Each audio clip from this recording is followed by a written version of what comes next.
بسم الله الحمد لله والصلاة والسلام على رسول الله وعلى آله وصحبه ومن والاه. مسلمانانی بەڕێز، میوانانی ماڵی خوا، برایانی ئازیزم، خوشکە قەدرگرانەکانم، السلام علیکم ورحمة الله وبركاته. ئەم شەو چوارهەم شەوە لە شەوە ڕێزدارەکان، لە ئەو شەوانەی کە خوای گەورە بە قەدر ناوی بردووە.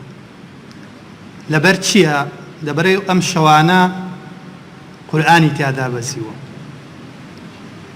و مجلیس و کۆبوونەوەی خەڵک و پڕکردنی مزگەوتەکان تەنها بۆ ئەو سات و کاتانەیە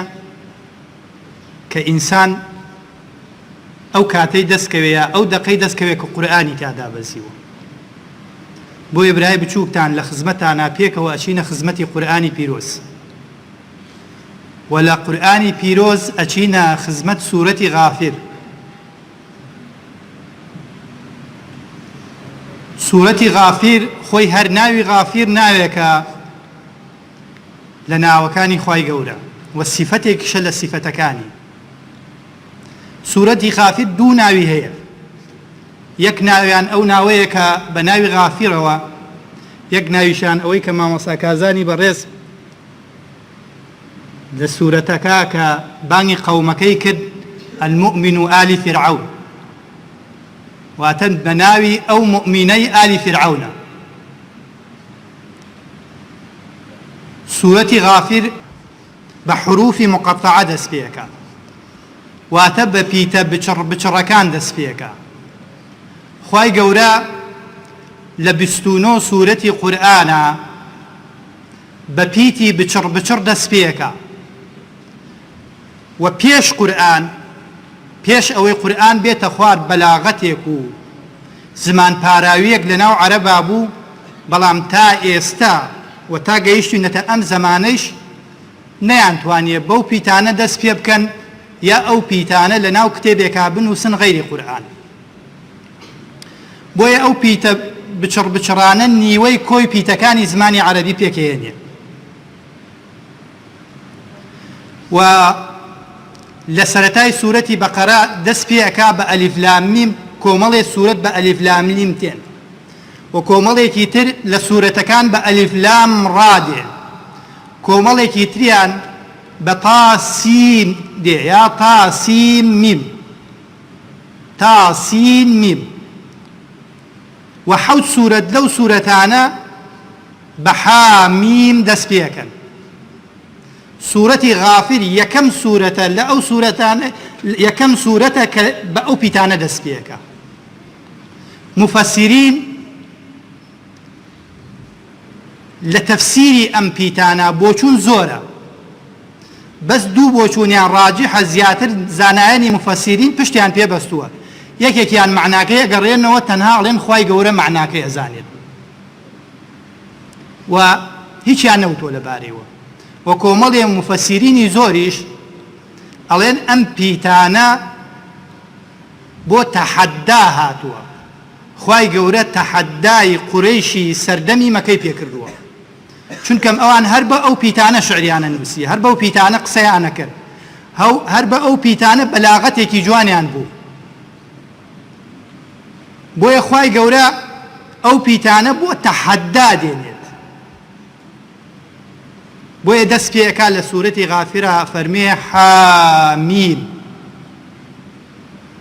تەنزیل الکتاب من الله العزیز العلیم. خوای گەورە ئەم حامیمانە و چەند نمونەیەکی ترمان هەیە. خوای گەورە هەنێ جار بە مێشولە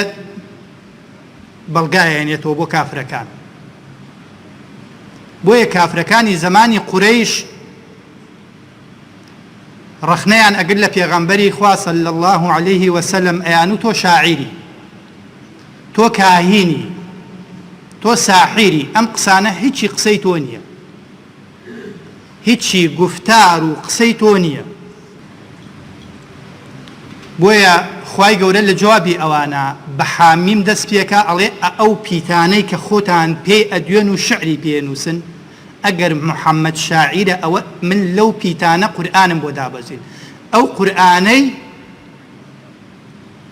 کە لەلایەن خوای گەورەوە لەلایەن عەزیز و عەلیمە واتە خاوەن عیززەت و خاوەن عیلم و دابەزیوە و ئەفەرمێ ئەم یەقولون افتراه ئایا ئەڵێن قل فأتوا بسور مثله دەی باشە یەک سوورەت لە قورئان بێننەوە کە بەو پیتانەدا وماناوادا محەممەد ئەڵێن محەممەد شاعیرە صلی الله عليه وسلم یەک سوورەت بێنەوە لە قورئان ئەگەر ئازان ئەگەر کافرانی سەردەمی قوڕەیش عەرەبی سەردەمی قوڕەیش نەیتوانی بێ تا ئێستا ڕەخنە لەو قورئانە بگرێت تازە کەس ناتوانێت چونکەم ئەوان لەو پەڕی بەلاغەتا بوون و کەس ناتوانێت ڕەخنە لەم قورئانە بگرێ حتا کۆتا زەمان و ناتوانێت پیتێک بجوڵێنێ لە قورئان لە شوێنی پیتێکی تر داینە و ناتوانێت سوورەتێک لە سوورەتی قورئان دابنێ بۆیە خوای گەورە ئەو تەحدایە کردووە و خۆیشی فەرمیوێتی من قورئانە پارێزم لە دوای ئەوەیان و ئەی خوای گەورە نمونە بە مێشولەیەنێتەوە خوای گەورە فەرمێ إن الله لا يستحي أن يضرب مثلا بعوضة فما فوقها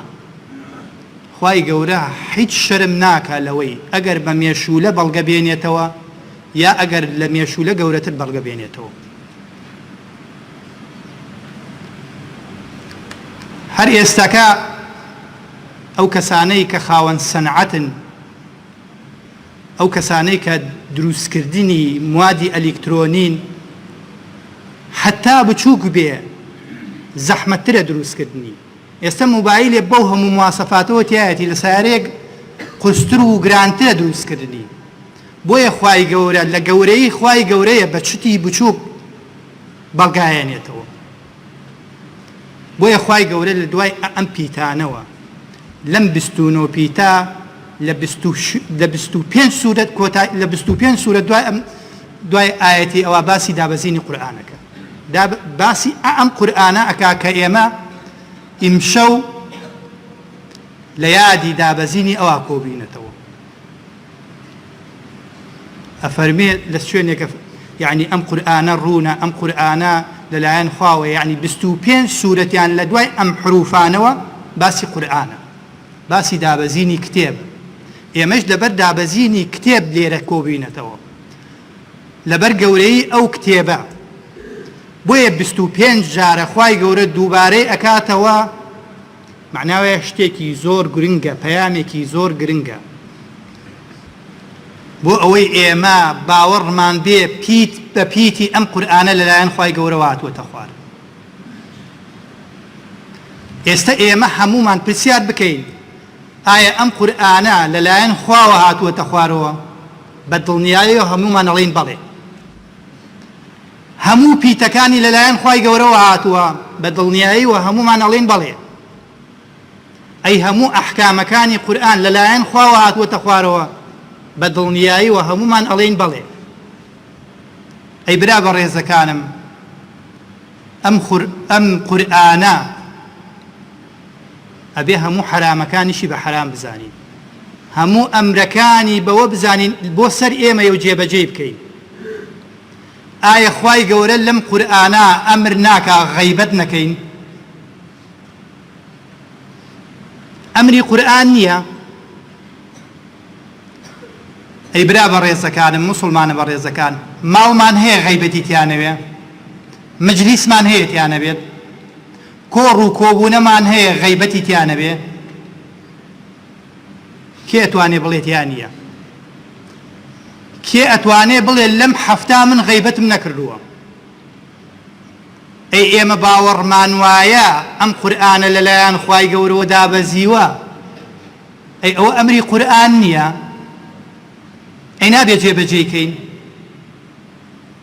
ئەی کێ ئەتوانێ بەڵێن بدات تا ڕەمەزان تەواوی غەیبەت نەکات کاممان ئەتوانین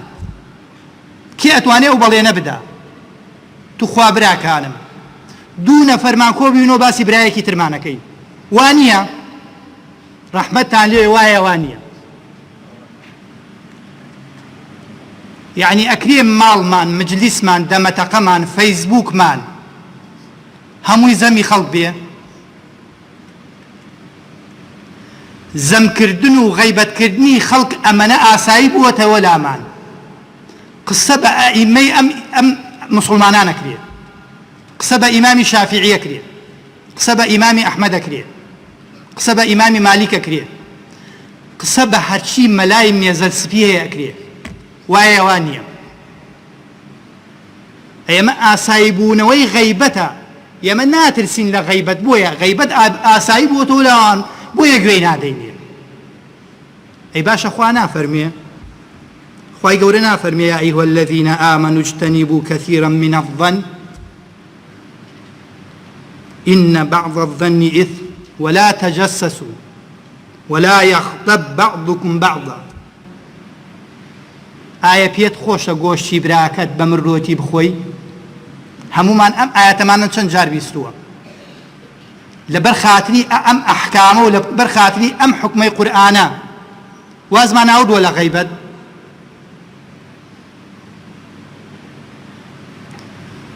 غەیبەت ئەوەیە تۆ باسی یەکێ بکەیت تایە مەوجود بێ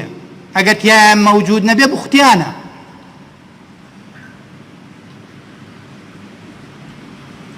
هەر نەبێ با لەبەر خاتری مانگی ڕەمەزان با لەبەر خاتری مانگی ڕەمەزان ئەم 5-6 ڕۆژەمان ماوە هیچ نەبێ غەیبەت نەکەیت با ئەو شوێنانە جێ بێڵین غەیبەتی تایە ئەکرێ وەڵای زۆر ئاسانە چەند مجلیس چەند برادەر کۆبوونەوە تێتی با غەیبەت بکەین وەڵای خۆشە نەمان و تۆ گشتمان بە دڵنیایی وتومان ئەبوو موسای ڕەزا و ڕەحمەتی خوای لەوێ لە پێغەمبەری خوا وتی پرسیارم کرد لە پێغەمبەری خوا کێ دیندارە کێ ئیسلامە پێغەمبەری خوا فەرمی من سلم المسلمون لسانه ويده ئەو کەسەی مسلمانان لە دەم و دەستی پارێزراون براکەم وەڵڵی غەیبەت قورئان پێدەڵێ مەیکە وادام ئێمە لەبەر خاتری قورئان کۆبووینەتەوە ئەم شەوانە گشتی زنووەکەینەوە لەبەر خاتری قورئانە قورئان پێتە فەرمێ غەیبەت مەکە قورئان پێمان نافەرمێ با مناڵ و خێزانەکانمان حیجاب بن هیچ نە پێشمانیە پێشی سەکە هەموو سەیرانگاکان خوشک و دایکی ئێمە نەبوو لە سەیرانگاکانە خوشکی من بوو دایکی من بوو مامۆژنی من بوو ئێمە ئەمری قورئان نییە ئەی ئەمە ئەو باوەڕەیە خوای گەورە داوای ئەکا کە من باوەڕم پێیەتی پیت بە پیتی لەلایەن خواوە دابەزیوە برا بە ڕێزەکانم یەکێ لەو شتانەی کە ون کراوە لە ناو موسڵمانە مەسەلەی میراتە للذەکەر مثل حەظ الأنثيين هەر پیاوێکتان دوو بەش ئەوە و ئافرەتێک بەشێک کام کەسمان مردوویەکی مردووە و مناڵەکانی وەک یەک بەشی دراوە ڕۆژێک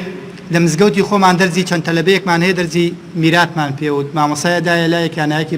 یەکیانی بان کردوتی دەرزی چیە خوێنن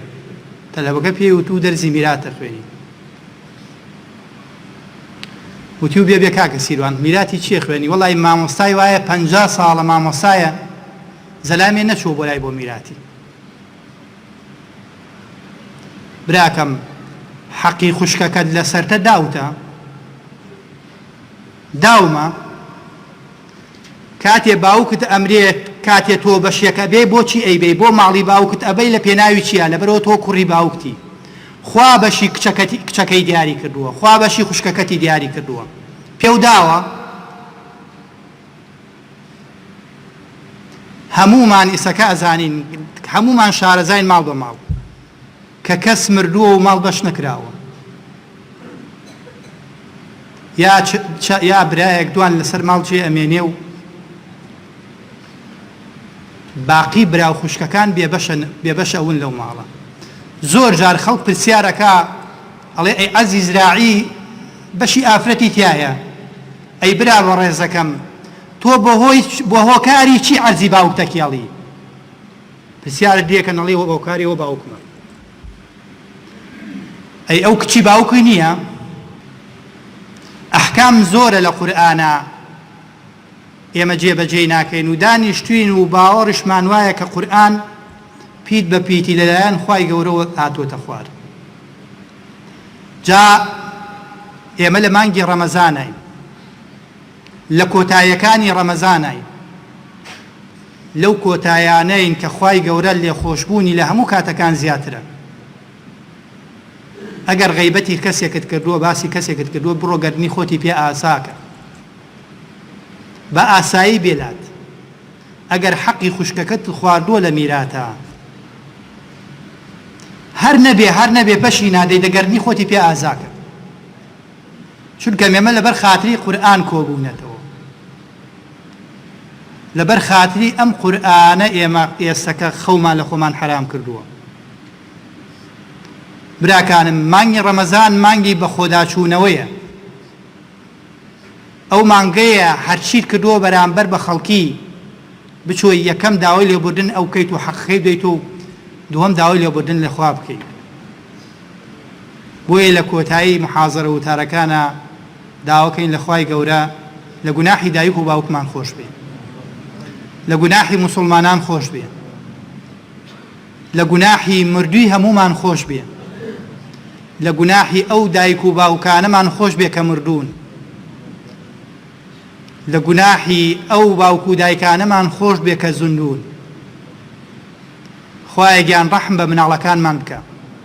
لە فیتنەی ئەم سەردەمە بیان پارێزە خوایە گیان لە فیتنەی ئەم سەردەمە بمان پارێزە خوایە گیان لە گوناحی دایک و باوکمان خۆش بە خوایە گیان داوت لێکەین لە گوناحی ئەم جەمعە خۆش بە لە گوناحی ئەهلی ئەم مزگەوتە خۆش بە آمين آمين السلام عليكم ورحمة الله وبركاته